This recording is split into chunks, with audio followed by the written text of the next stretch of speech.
friends. It's old Uncle Larry. Look what I found.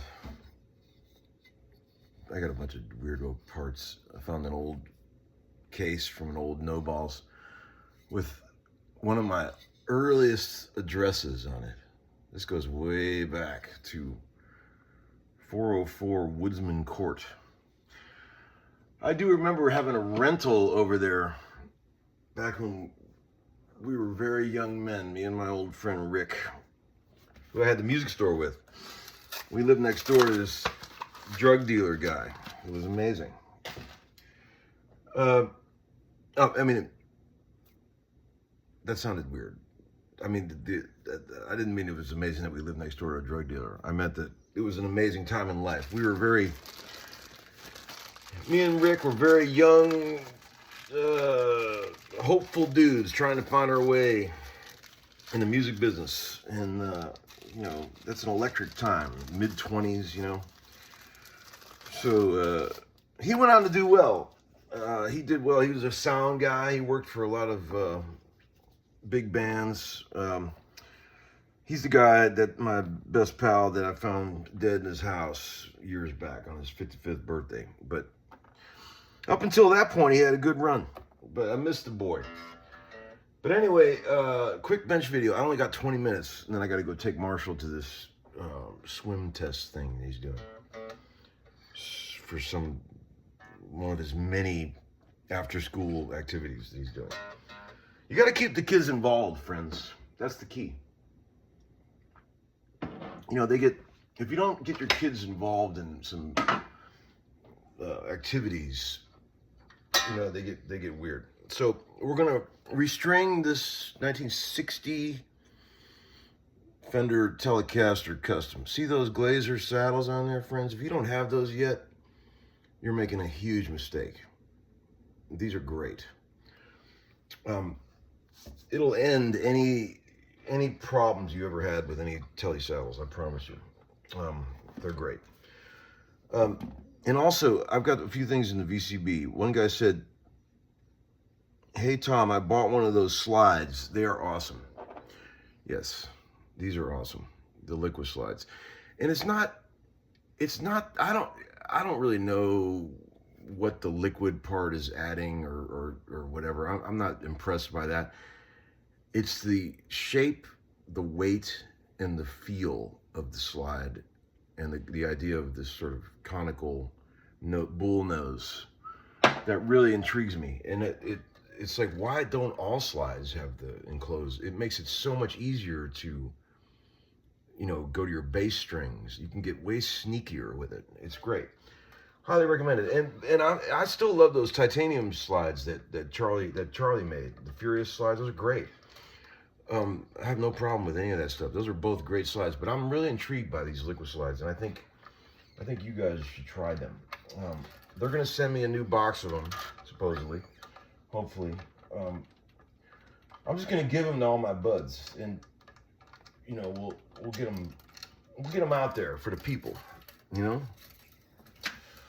And then maybe those guys will come to my funeral. The guys from Liquid Slide. Is my inevitable funeral. I think the judge of a man, in the end, the final report card is how many people show up at his funeral. You know, it's a little morbid to think of it that way, but I always think about that. When I see somebody who's a total fucking asshole, I always, my first thought is, man, nobody's even gonna show up at that funeral. There'll be like a couple of guys that work at the funeral home there, and they'll be reluctantly there. But, you know, that's just the way it is. If you want people to come to your funeral, you gotta not be a dick. That's the thing. It's kind of a rule of life. Okay, so here's a few things in the VCB. Let's see. What level of string wear do you prefer on sessions? And do producers care about that stuff? Good question. See, on acoustic and on bass, I like dead strings. And on occasional, certain guitars, for certain parts, I like dead strings. Like when you go over to Auerbach's place, and you know no one has changed the strings on any of those guitars in years, and you're going for like a plunky kind of dead, funky retro sound. You play one of those guitars, it works perfect, right? It's great for that kind of shit, but you can't get away with that all the time. It's like drummers with too much deadening on their drums. Like we're living in the era of like every hipster drummer who wants to put tons of deadening on their drums, which is great for you know chick rock and sort of hipster music. But when you got a rock and you really want to play, that ain't gonna work. You got to have, you know, real drums set up with like real heads that resonate, and you know that kind of thing. So same thing with guitar strings. Like it's like there's a lot of people that believe that flat wounds on a P bass is the only way to go, but anybody that really plays, you have a lot easier time making round wounds sound flat and dead than you do trying to make flat wounds sound round and alive. You can go one way, but you can't go the other. You know what I'm saying? Same thing with these guitar strings. If the strings are too dead, like for example, yesterday when I changed the strings on that 57 Goldie, like those strings were shot, and the guitar wasn't sounding any particularly better, and it wasn't, you know, I was thinking to myself, man, it sure is hard to tune. But sure enough, it's just because the strings are shot. They're all pitted up and they got dents in them from the frets, you know. So on Strats and Tellies, I like fresh strings, man. You know, on some funky old like Harmony or something like that, I don't mind some dead strings. It's cool. So it depends on what you're doing, right? But I think the flat wound thing on the bass is overdone. It's just like the deadened drums with too much deadening on them. See, like all the hipster bass players want to just all they want to do is play dead sounding flat wounds. It's like, yeah, that's great, but what if we have to play a song that actually has some balls? How are you going to get there, you know? So there's that. I mean, certain cliches get a bit overdone. We're living in that age right now with the bass. Okay, see, here's another thing I was thinking about. Tellies, right? Like there was a minute I was fucking with this guitar here, and I was thinking, man, it's not quite doing what I wanted to do sound-wise. I love the guitar, you know, the way it plays and feels, but I took it to a few sessions and I was thinking, man, it's just not quite delivering sound-wise. And then I started fucking with the pickup adjustment, the height of the pickup, and now it sounds fucking amazing. Don't overreact. If something's bugging you with a guitar, don't just throw the baby out with the bathwater. You know, fuck with it a little bit. See if you can fix it. I mean, I feel like I'm glad I didn't sell this guitar, because I was thinking about selling it, but it's like once I got it right, it sounds killer. So there's all that. Things to consider, as if all this isn't confusing enough already. Someone said, yeah, you change 2 strings at a time, Larry. I noticed that. Yeah, I do that. I don't know why. Probably because they come in groups of 2 in the set packs, right? It's easy enough to keep track of. Am I going fast enough here? Am I going fast enough for you? Let's get to another VCB here. Hey, Tom, holy humbucker. The middle sounds on that 57 Gold Top. Yes, that fucking guitar is crazy. It is crazy how good the neck pickup and the middle pickup sound on that. Jesus. It's incredible. I mean, that's a really good one. I let Chris Donegan, my buddy, borrow that on a session the other day, and he played it on a couple songs, and he was like, damn, that thing is magic. You know, too bad that all that shit is so expensive. It breaks my heart that all this gear that's really good is out of the reach of most guys. Like, even guys with decent jobs, you know, still can't afford a guitar like that, you know?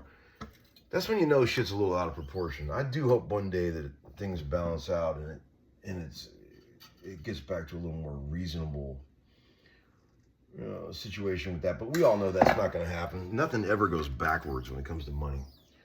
Same thing with the real estate around here. The real estate around here is insane, and it's never going back down. People say, well, it'll correct itself a little bit, but you think the prices are ever going to go backwards? No, they are not. But man, I wish you could walk in a music store and buy a 57 PA Goldie for 30 grand, 40 grand. That'd be amazing, and then people could realize, people could enjoy those guitars. I think when they start getting up to a certain level of price, it becomes like, it's ludicrous. Who's going to buy that? Even guys with a lot of money, they're like, fuck that. I get it. I do get it. Okay, let's move on to another question. Hey Tom, I was just bemoaning the recent drought of Uncle Larry bench videos this morning. Well, honey, you got 2 of them in the last 2 days coming at you. I hope you enjoy. Let's see. Oh my God, I just sold one of those Harmony basses. Go figure. I saw that the bassist for Spencer Davis Band used one. You mean this? The Harmony H22. The early ones were single cut. The later ones were double cut. They're all great. This particular gold foil pickup in these basses sounds really, really good. And I have been on so many sessions where someone's like, "Man, I'm basically going to use on this," and they pull out a P bass, and then someone says, "Try that H22," and always the H22 wins. They're for funky, sort of Americana roots music. There is no better choice. They're fantastic, and they are very popular right now. Everybody's using H22s. I used to buy those for $500. I used to buy them all the time for $500 or $600, and now they're $2,500 for a nice one. I just gave one to my buddy Steve Mackey the other day. But I like to give instruments away. It's a thing. That's what people used to do back in the old days in rock and roll. They used to give each other instruments. It was a sign of friendship,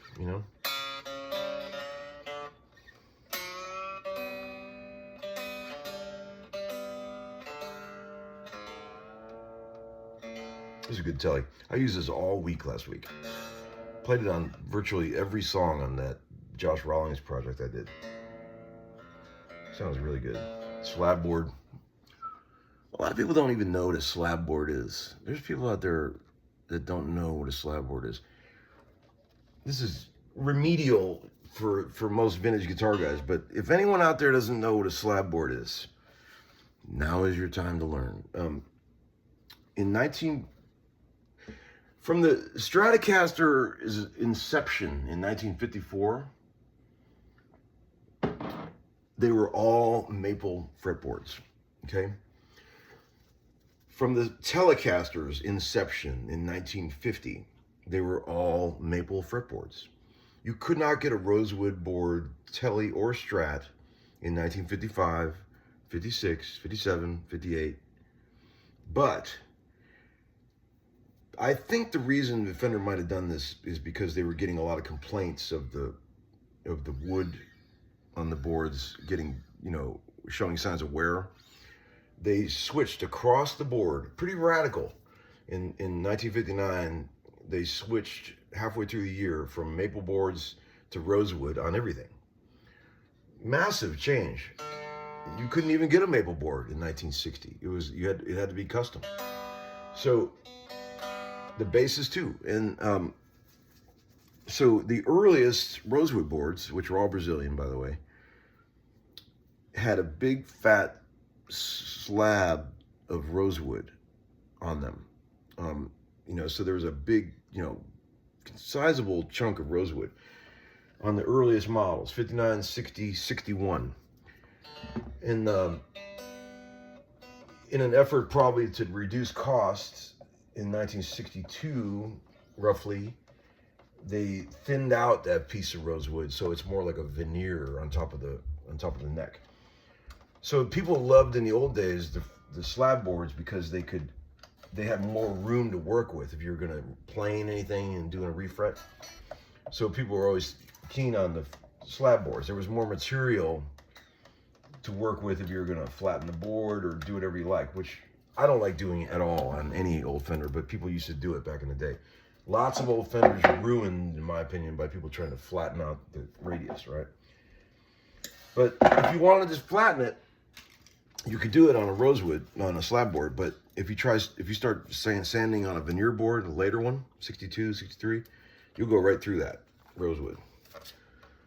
So that's what a slab board is. Stick your hand up if you're one of the few people out there that didn't know that. Raise your hand, don't be shy. Okay, 2 more strings to go. Am I going fast enough? Let's see. I showed Marshall this morning. He was in his room trying to play Unchained. He's working on Van Halen right now. And he's trying to play Unchained, and he's got it mostly. And the intro riff, I mean, I don't mean the whole song, but, and he was trying to play it on that guitar that guy Shannon, the viewer, gave him, which was like a newish sort of parts guitar with all the Van Halen accoutrement on it. And I heard him in there trying to drop D on the Floyd with the locking tuners, which don't work, as you well know. And I went in there and said, son, you can't drop D on a Floyd. He goes, why not, Dad? I said, because it's got locking tuners, man, or locking nut, right? So I took him up here and showed him how all that works. You know, the locking tuners, or the locking nut and the whole bit. See, people don't know. People always see me tarting out, you know, Golden Era Gibsons and shit like that. They don't realize that Uncle Larry grew up playing Floyds. They don't realize that. I go way back with the Floyd. I remember years ago I had dinner with Floyd. Me and JT Ribeloff met him somewhere out in Seattle. And we went to his house, had a nice dinner. He was a lovely guy. He was trying to launch some new company back then. I can't remember what it was. But, you know, like all you guys out there, I had to learn early on how to wrangle a Floyd. There's a lot to know. They're certainly not easy to deal with. You know, all the little, I mean, I got really, really handy with those. And I got into, like, you know, remember how when you needed the guitar the most, that little block inside where that holds the string would break? Those little tiny blocks, remember those? Remember all that? Well, we've all been through that. I'm trying to find that in the middle of nowhere on some road gig. That ain't easy.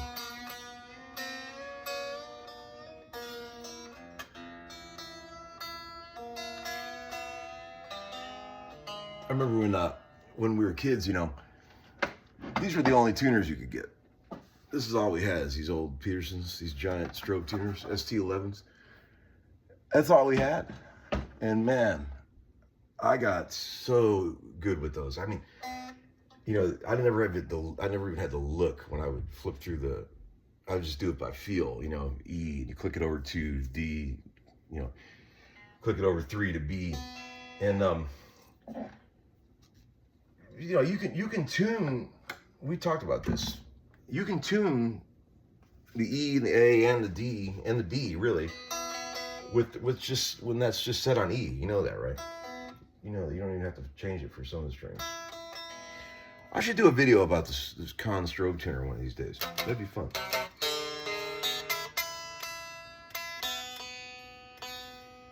All right, friends. I'm going to tune this up, get it ready, and take Marshall to his thing. Hope you enjoyed. I'm not going to play this one today, so I hope you're not too bummed. But we'll be back soon, and I'll check in. Have a great day. Enjoy the rest of your weekend.